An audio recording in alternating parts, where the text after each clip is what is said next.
As a cardiologist நான் பார்க்குற இன்னொரு முக்கியமான கம்ப்ளைண்ட் உடல் வீக்கம். அதாவது உடலில் நீர் அதிகமாக சேர்ந்து கை கால் வீக்கம் அடைகிறது. இதுக்கு பேர் எடிமான்னு சொல்லுவோம் இங்கிலீஷில். இது வந்து காலில் மட்டும் ஏற்படலாம், முகத்தில் ஏற்படலாம், உடல் முழுவதுமே நீர் சேர்ந்து வீங்கலாம். இதுக்கு பேர் அனசார்கா அப்படின்னு சொல்லுவோம். இதுக்கான காரணம் என்னவெல்லாம் இருக்கலாம்? ஹார்ட் ஒரு முக்கியமான காரணம் ஆப்வியஸ்லி. மற்ற உறுப்புகள் பாதிப்புலையும் இந்த அனசார்கா இல்லை எடிமா ஏற்படலாம். என்ன உறுப்புன்னு பார்த்தீங்கன்னா லிவர் ஃபெயிலியர், இன்னொன்று கிட்னி ஃபெயிலியர். இதை தவிர சில காரணங்களும் இருக்கு. லைக் கால் மட்டும்தான் வீங்குதுன்னா அதுக்கு கால்ல இருந்து ரத்தத்தை இருதயத்துக்கு திரும்ப எடுத்துட்டு போற ரத்த குழாய்கள் நல்ல அறப்பு ஏற்படலாம். இல்ல இன்னொரு முக்கியமான காரணம் தைராய்டு பற்றாக்குறை. ஸோ இதுல வந்து ஹார்ட்னால ஏற்படுற வீக்கம் எப்படி இருக்கும்னு பார்ப்போம்.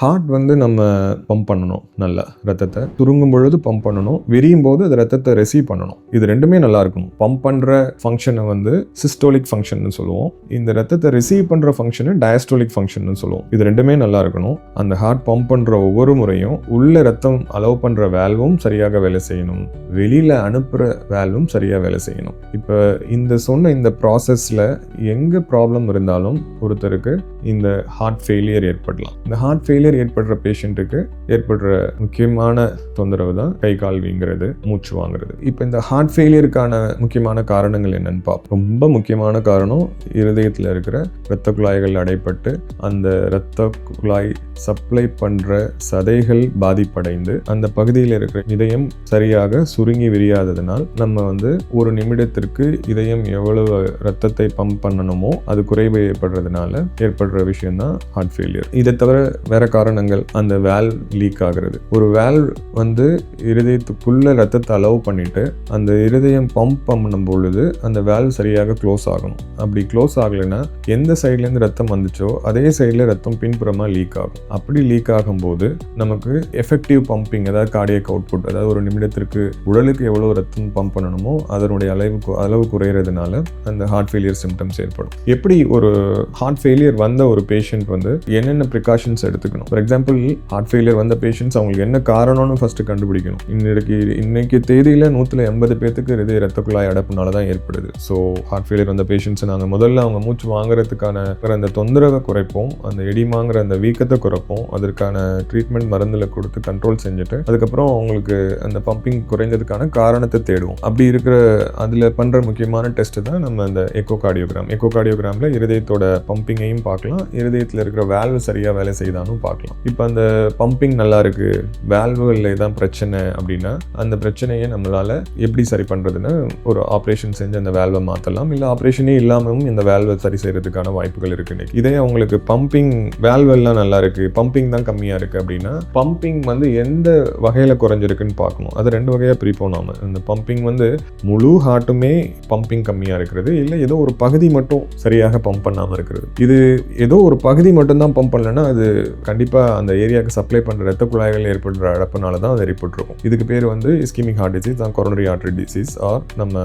மாரடைப்புனால ஏற்படுற பம்பிங் குறைவு. இதே முழு இதயமே பம்பிங் கம்மியாக இருக்குது அப்படின்னா அது ரத்த குழாய் அடைப்பான காரணமாகவும் இருக்கலாம், இல்லை மற்ற சில காரணங்கள்னாலையும் அந்த இதயத்தோட பம்பிங் குளோபல் எல்வி டிஸ்ஃபங்க்ஷன் சொல்லுவோம். அதாவது முழு இதயமே பம்பிங் கம்மியாக இருக்கிறது ஏற்படலாம். ஸோ அடுத்த ஸ்டெப், ஒன்ஸ் பேஷண்ட்டோடைய வீக்கத்தை குறைச்சிட்டோம், மூச்சு வாங்குறதை குறைச்சிட்டோம்னா அடுத்தது அவங்களுக்கு ஆஞ்சியோகிராம் அப்படிங்கிற டெஸ்ட் பண்ணி பார்ப்போம். அதில் ஏற்பட்ட பிளாக் இருந்தது என்றால் அதை சரி பண்ணணும். இப்போ நிறைய பேஷண்ட்ஸ் வந்து ஒரு மாரடைப்பை தாண்டி பிழைத்து வந்துடுவாங்க, இல்லை அவங்களுக்கு ஏற்படுற இந்த வீக்கம் மூச்சு வாங்குறதுலேருந்து அவங்கள சரி பண்ணிவிடுவோம், அதாவது தொந்தரவை குறைச்சிருவோம். பட் தொந்தரவு குறைஞ்சோடனே நிறைய டைம் நோய் சரியாயிடுச்சுன்னு நினச்சிப்பாங்க. ஏன்னா நம்ம ஒன்ஸ் தொந்தரவு குறைஞ்சிருச்சுன்னா அந்த பம்பிங் குறைந்ததுக்கான காரணத்தை தெரியாமல் நம்ம தொந்தரவு மட்டும் சரி பண்ணிட்டு இருந்தோம்னா திரும்பவும் அந்த ப்ராப்ளம் வரும். அப்படி வரும்போது இன்னும் வீரியம் அதிகமாக இருக்கும். அந்த சுச்சுவேஷன்லேருந்து நம்மளை வெளில வர்றது கஷ்டமாயிடும். ஸோ அப்போ என்ன பண்ணணும்னா, நான் ஏற்கனவே சொன்ன மாதிரி வேல்வ் ப்ராப்ளம் என்றால் அதை சரி செய்ய வேண்டும். ரத்த குழாய் அடைப்பு சம்பந்தப்பட்ட ப்ராப்ளமாக இருந்துச்சுன்னா அதை டெஸ்ட் பண்ணி அதை சரி செய்யணும். இதை தவிர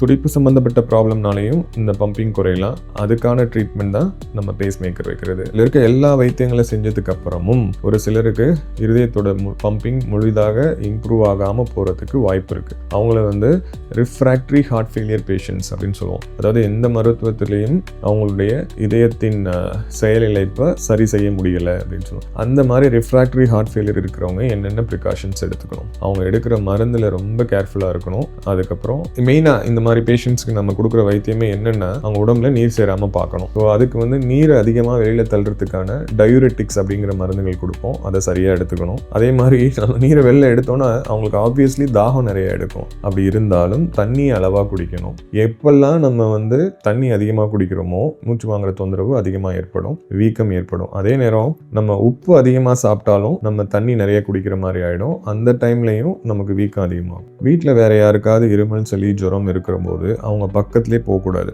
இந்த மாதிரி ஹார்ட் வீக்காக இருக்கிறவங்களுக்கு சாதாரண ஒரு இருமல் சளி வந்துச்சுனாலும் ரொம்ப மூச்சு வாங்கி அவங்க ஐசியூவில் அட்மிஷன் பண்ணுற சிச்சுவேஷனுக்கு வந்துடுவாங்க. அதே மாதிரி ஹார்ட் வீக்காக இருக்கிறவங்க முக்கியமாக வருஷம் 2 தடுப்பூசி போட்டுக்கணும். ஒன்று பன்றி காய்ச்சல், அதாவது இன்ஃப்ளூயன்ஸா. இது வருஷம் செப்டம்பர் அக்டோபர் மாதத்தில் இந்த குளிர்காலம் ஸ்டார்ட் ஆகிறதுக்கு முன்னாடி ஒவ்வொரு வருஷத்துக்கும் அந்த வருஷத்துக்கான தடுப்பூசி வரும், அதை சரியாக எடுத்துக்கணும்.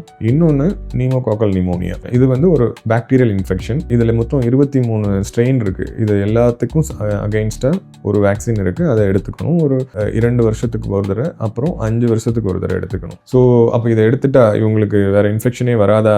அப்படி கிடையாது. முக்கியமாக வரக்கூடிய 2 வகையான நிமோனியாவிலிருந்து நம்ம நம்மளை காப்பாற்றிக்க முடியும்.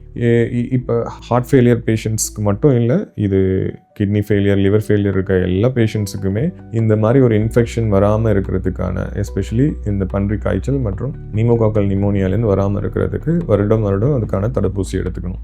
டீகாம்பன்சேட்டட் ஹார்ட் ஃபெயிலியர் அப்படின்னு ஒரு கண்டிஷன் இருக்குது. ஹார்ட் பம்பிங் குறைஞ்ச நிறைய பேர் ரொம்ப வருஷங்கள் நல்லாவே வாழ்ந்துட்டு இருப்பாங்க. பட் திடீர்னு ஒரு டைம் வந்து கை கால் வீங்கும், மூச்சு வாங்கும், திடீர்னு வந்து ஹாஸ்பிட்டலில் எமர்ஜென்சியில் ஐசியூவில் அட்மிட் ஆகிற மாதிரி வரும். இதுக்கு பேர் வந்து அக்யூட் டீகாம்பன்சேட்டட் ஹார்ட் ஃபெயிலியர் அப்படின்னு சொல்லுவோம். இதற்கான காரணங்கள்லாம் பார்த்தீங்கன்னா தண்ணி நிறைய குடிக்கிறது, உப்பு நிறைய சாப்பிட்றது, மாத்திரையை நிறுத்துறது, இல்லை வேறு ஏதாவது இன்டர் கரண்ட் இல்னஸ் வருது. இன்டர் கரண்ட் இல்னஸ்னால் அவங்களுக்கு வேறு ஏதோ ஜுரம், ஒரு இன்ஃபெக்ஷன், ஒரு யூரின் இன்ஃபெக்ஷன், ஒரு நிமோனியா இந்த மாதிரி வரும்போது. இல்லை அப்படின்னா இதை தவிர மற்ற காரணங்கள், ஆல்ரெடி மாரடைப்புனால ஹார்ட் வீக்கான ஒருத்தருக்கு இன்னொரு மாரடைப்பு ஏற்படுறது. இதை தவிர இதய துடிப்பு குறையிறது, அது சம்டைம்ஸ் நம்ம எடுக்கிற மாத்திரைனாலேயே கூட வரலாம். இதை தவிர இன்னொரு முக்கியமான காரணம் வலி இருக்குன்னு நம்மளா போய் மெடிக்கலில் வலி மாத்திரை போடுறது. ஆல்மோஸ்ட் அனைத்து வகையான வலி மருந்துகளுமே நம்ம உடம்புல ஃப்ளூயிடோடைய நீர்ச்சத்தை அதிகப்படுத்தும். ஸோ அந்த மாதிரி காரணங்கள் இருக்கலாம். இன்னொரு காரணம் வந்து நம்ம உடம்புல ரத்த அளவு குறையிறது, அதாவது அனீமியா. ரத்த அளவு குறையும் போதும் நமக்கு நம்மளுடைய